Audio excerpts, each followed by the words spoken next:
오늘 하나님께서 주신 말씀은 열왕기하 19장 29절에서부터 37절까지의 말씀입니다.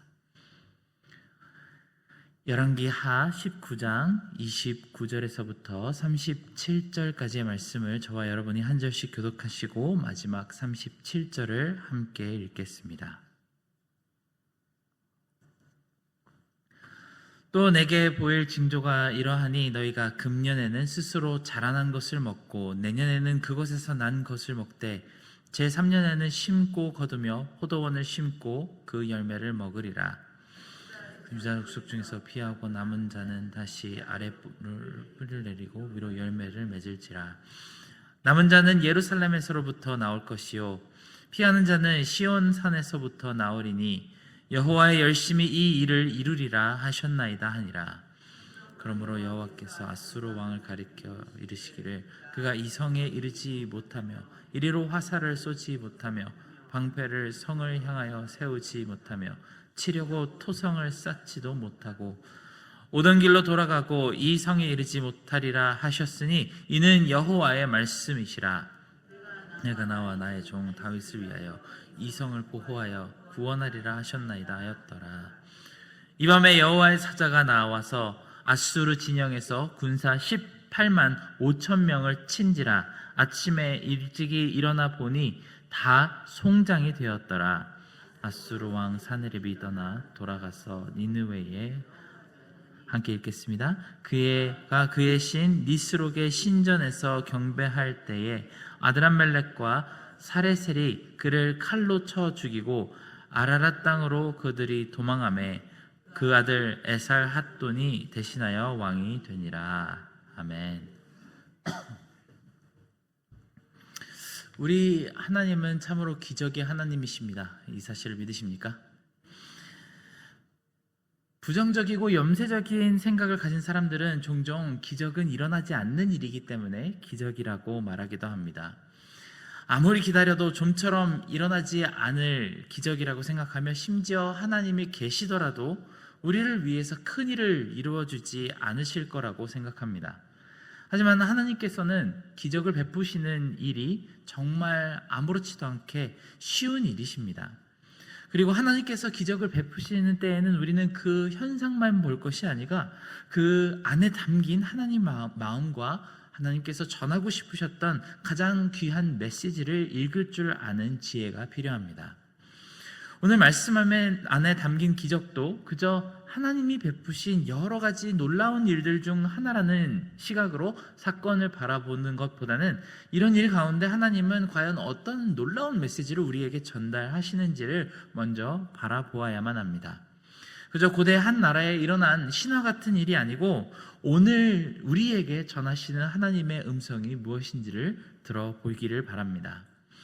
아마 고대 시대에는 한 나라를 다스리는 왕에게 마주할 수 있는 가장 암담하고 절망스러운 상황이 있다면 이렇게 상상하지도 못할 커다란 군대가, 외국의 군대가 자신의 성읍을 포위하고 있는 순간일 것입니다. 고대 전쟁 역사는 현대인인 우리가 상상하기도 어려울 만큼 파괴적이고도 잔혹해서 군대가 둘러싼 성읍 안에서는 거의 지옥과 같은 일이 펼쳐지곤 했습니다. 점점 물자가 없어지고 기본적인 삶이 무너졌습니다. 그리고 나서는 곧바로 인간성이 무너지는 모습을 볼 수 있습니다. 우리가 열왕기에서 사마리아가 무너질 때 이미 보았던 것처럼 부모가 아이를 잡아먹고 이웃집 사람이 적군보다 더 무서워지는 상황이 기어코 발생하는 것이 고대의 전쟁입니다. 히스기야 왕이 지금 눈앞에 둔 상황이 바로 그러했습니다. 어느 날 들어닥친 재앙에 하나님 나라 유다 왕국은 무너지기 일보 직전인 그런 풍전등화와 같은 상황을 마주했습니다. 우리가 지난 며칠 동안 바라보았던 것처럼 히스기야의 마음에는 도대체 왜 이런 재앙이 일어나는지 이해하기 힘들었을지도 모르겠습니다. 그는 이제까지 신실한 하나님의 종으로서 이스라엘의 신앙을 올바로 세웠고 산당을 없앴으며 모세의 율법을 준행하였습니다. 이 바로 앞장인 18장에 보아도 히스기야의 이런 모든 행위가 올바랐기 때문에 굉장히 큰 칭송이 담겨 있는 것을 볼 수 있습니다. 히스기야가 이스라엘 하나님의 여호와를 의지하였는데 그의 전후 유다 여러 왕 중 그러한 자가 없었으니 그가 여호와께 연합하여 그에게 떠나지 아니하고 여호와께서 모세에게 명령하신 계명을 지켰더라라고 합니다. 여호와께 연합하여 그에게서 떠나지 않았다라는 표현이 얼마나 귀한 말씀입니까? 우리 중 누구라도 우리 후대에 누군가가 우리의 삶을 바라볼 때 이 사람은 하나님과 함께 연합하였고 주님을 끝까지 떠나지 않았다라는 칭송을 듣는다면 그 어떤 평가보다도 훨씬 더 감사하고 뛰어난 평가가 되었을 것입니다. 그런데 문제가 있다면 왜 이런 히스기야 왕에게 아시리아 18만 5천 명의 군대 침공이라는 최악의 재앙이 임했는가 하는 것입니다. 그는 정치 외교적으로도 이 상황을 알고 미리 대비를 잘 해두었습니다. 그는 쓸데없이 고집을 부리지 않았습니다. 아수르는 이미 막강한 군사력으로 여러 나라를 위기에 빠뜨리거나 북이스라엘처럼 멸망시킨 전적이 있기 때문에 이 아수르에게 막대한 양의 조공을 바치며 이 상황을 막으려고 최대한 노력을 했습니다. 하지만 이런 노력에도 무색하게 히스기야 왕에게 돌아온 것은 압도적인 군사력이 성벽을 포위한 상황이었습니다. 도대체 히스기야 왕은 무엇을 그렇게 잘못했기 때문에 이런 일을 겪었어야만 하는 것일까요? 그 전에 있던 훨씬 잘못된 왕들도 평화의 시기를 누렸는데 오히려 하나님을 신실하게 섬긴 그 선한 왕이 왜 이런 위기를 마주해야만 하는 것이었을까요? 우리에게도 그런 일이 있지 않습니까? 우리 인생 가운데 생각지도 않았던 큰 어려움이 닥쳐오는 것을 보면서 망연자실해질 때가 있습니다. 분명 나는 하나님 앞에 올바르게 잘 살려고 애를 썼는데도 주를 섬기고 나의 유익을 구하지 않으려고 그렇게 노력을 했는데도 불구하고 도저히 극복할 수 없는 고난이 바로 눈앞에 다가오는 경우가 분명히 있습니다. 인간적으로도 이런 일을 일어나지 않게 하려고 든든히 대비를 했다고 생각했는데도 불구하고 이 모든 인간적인 노력을 비웃듯이 더 큰 재앙이 우리 눈앞까지 바로 닥쳐오는 상황을 볼 때가 종종 있습니다.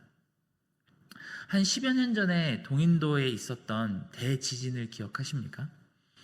일본은 하도 지진이 자주 일어나서 정부는 모든 건물과 특히 핵 발전 시설을 진도 8.0에도 잘 견디도록 튼튼하게 설계를 했습니다.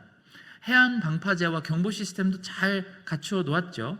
그런데 진도 9.3의 지진 해일이 일어날 줄은 누가 알았겠습니까?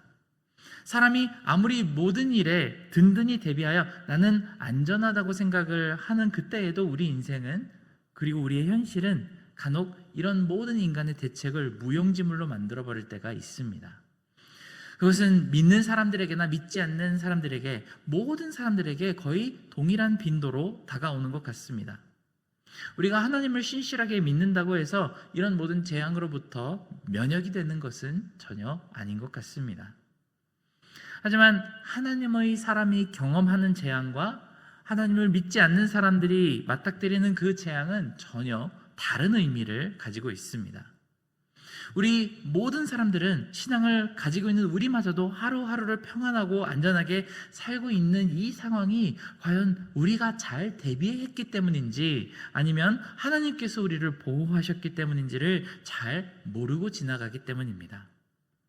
우리 신앙인들도 입으로는 분명히 올바른 고백을 하고 있습니다. 모든 것은 하나님의 은혜이며 하나님의 지키심이 없이는 단 1분 1초도 안전하게 살지 못한다고 입술로는 고백을 하고 있습니다. 하지만 그것이 오랜 시간 거듭되고 보면 도대체 구체적으로 하나님께서는 우리를 어떤 위험과 절망 가운데서 보호하고 계시는 하나님인지, 정말 하나님이 우리 삶 가운데 긴밀하게 역사하고 계시는지 그것을 망각할 때가 있게 마련입니다. 왜냐하면 신앙심이 없는 사람들도 나름의 방식으로 우리와 똑같이 즐겁고 안전하게 사는 것 같이 보일 때가 있기 때문입니다. 그러다 심지어는 잠깐 우리가 하나님께 드리는 정성을 내려놓아도 우리는 알아서 잘 살아갈 수 있을 것 같은 그런 착각에 빠지곤 합니다. 그럴 때 우리는 즉각적으로 영적인 게으름이라고 하는 복병을 마주하게 됩니다. 점점 기도 생활도 소홀해지고 예배에 대한 열망도 사그라지게 됩니다. 소위 말하는 매너리즘의 늪에 빠지게 됩니다. 이런 모든 신앙생활의 요소들이 정말 내 삶에 직접적으로 어떤 영향을 주고 있는지 확신이 서지 않을 때가 생깁니다. 이럴 때 이런 상황에 하나님께서 우리를 계속 신실하게 보호하시며 이런 상태에 놓아두는 것이 은혜이실까요? 아니면 잠깐 재앙을 마주하더라도 다시 하나님의 보호하심 없이면 절대로 내가 살아남지 못한다는 진실을 깊이 깨닫게 하시는 것이 하나님의 은혜일까요? 만약 우리가 인생의 가치를 아무 일 없이 평안하게 잘 사는 것에 둔다면 때때로 닥쳐오는 재앙을 감사할 수 없을 것입니다.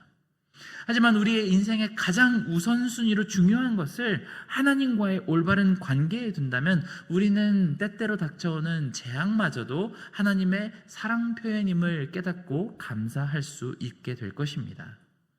그리고 특별히 오늘 본문에서처럼 안전에 대한 보장과 축복을 주시는 하나님의 말씀을 보며 우리는 이럴 때가 아니면 도저히 마주하기 힘든 은혜가 있음을 알고 고백하게 될 것입니다.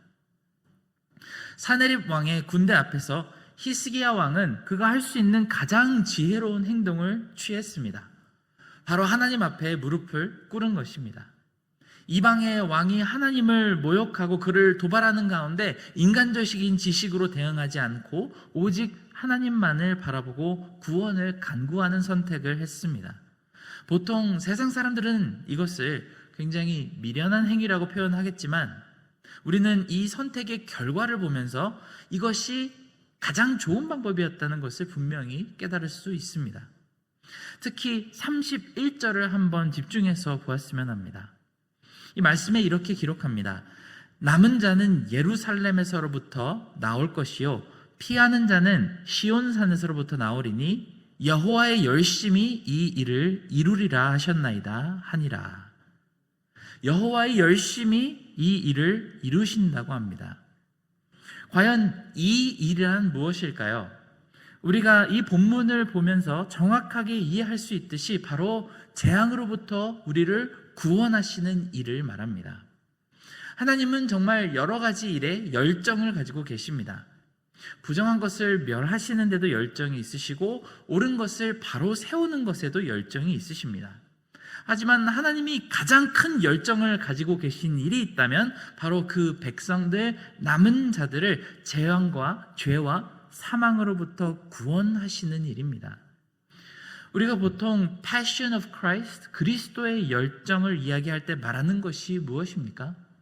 바로 십자가에 매달려 온 인류의 죄를 용서해 주신 그 일을 이야기할 때 우리는 Passion of Christ라고 말합니다. 세상의 모든 시당인들은 Passion of Christ를 놓고 이야기를 할 때 그분이 성전을 정결하게 하신 것을 이야기하지 않습니다. 오병이어의 사건을 보고 그리스도의 열정이라고 이야기하지 않고 물을 포도주로 바꾼 사건도 이야기하지 않습니다. 예수님이 종종 바리새인들이나 서기관과 맞붙어 신학 논쟁을 하신 것도 그분의 열정이라고 Passion of Christ라고 이야기하지 않습니다. 우리는 하나님의 열정, 그리스도의 열정을 이야기할 때 거의 약속을 한 것처럼 한 장면만을 가르칩니다. 우리를 구원하시기 위해 십자가를 지고 언덕을 올라가신 바로 그 장면을 보고 우리는 그리스도의 열정이라고 부릅니다. 여호와의 열심은 항상 우리를 모든 위험과 죄와 사망으로부터 구원하는 것에 있음을 오늘 말씀을 통해서 우리는 다시 한번 바라보게 되기를 소망합니다. 많은 고고학자들은 이 18만 5천 명의 군대가 전부 하룻밤 사이에 전멸하게 된 것은 바로 쥐떼가 들끓어서 전염병을 옮겼기에 일어난 일이라고 설명합니다. 하지만 쥐떼가 인류의 3분의 1가량을 전염병으로 죽게 만든 일은 있어도 하룻밤 사이에 딱 한 군대만을 딱 그들만을 전부 죽게 한 사건은 역사상 단 한 번도 없었습니다. 그저 여호와의 천사가 마치 이집트의 10번째 재앙의 때와 같이 하룻밤 사이에 적군을 모두 멸하셨습니다. 또한 그날 밤에 천사가 어린 양의 피가 묻은 집은 건너갔던 것처럼 이스라엘 진영에 있는 이 사람들은 이 일로 인해 아무도 죽지 않았습니다. 만약 고고학자들이 말하는 것처럼 전염병이 이 기적의 원인이었다면 바로 성벽 건너편에 있던 유다 백성들 사이에서도 수없이 많은 인명피해가 있었을 것입니다. 하지만 하나님의 권능은 마치 자로 잰 듯이 하나님의 백성과 하나님의 이름을 모욕한 이방 백성들 사이를 구분하셨습니다. 이는 또한 한편으로 마치 예수 그리스도의 십자가가 우리 가운데 있는 모든 죄와 죽음을 단 하나도 남기지 않고 전부 사하신 것과도 같습니다. 우리를 위협하는 칼날이 단 하나도 남아있지 않게 되었습니다. 우리가 지었던 모든 죄도, 우리를 죽음으로 이끄는 어떠한 세력도 모두 포용하시고 용서하시는 하나님의 그 은혜가 그리스도의 십자가 위에서 나타난 것과 같은 상황이 오늘 말씀 가운데 나타나 있습니다. 우리가 구원의 손길을 간구하는 것은 하나님께서 우리에게 내리신 저주와 재앙 때문이 아니라 구원하시는 하나님의 열정을 마주하게 되는 아주 귀한 순간입니다. 그것이 무시무시한 아수르 군대를 통한 것이어도 상관이 없고, 우리 육신에 때때로 찾아오는 질병이나 아니면 우리 사업체의 위기이더라도 상관이 없습니다.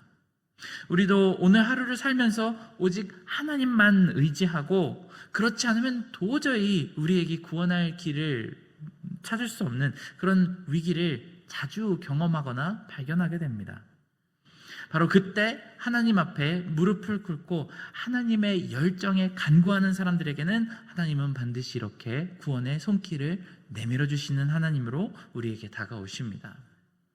그런 하나님의 인자하심에 오늘 하루도 기대어 평안을 구하는 그런 우리가 되기를 소망합니다. 함께 기도하겠습니다. 사랑하는 하나님 아버지, 우리에게 여호와 하나님의 이름을 주시어서 언제든지 우리가 우리의 삶 가운데 재앙이나 아니면은 위기를 맞닥뜨렸을 때 하나님의 이름을 불러 구원의 힘을, 그 능력과 기적을 맛볼 수 있게 해주시는 은혜를 감사를 드립니다.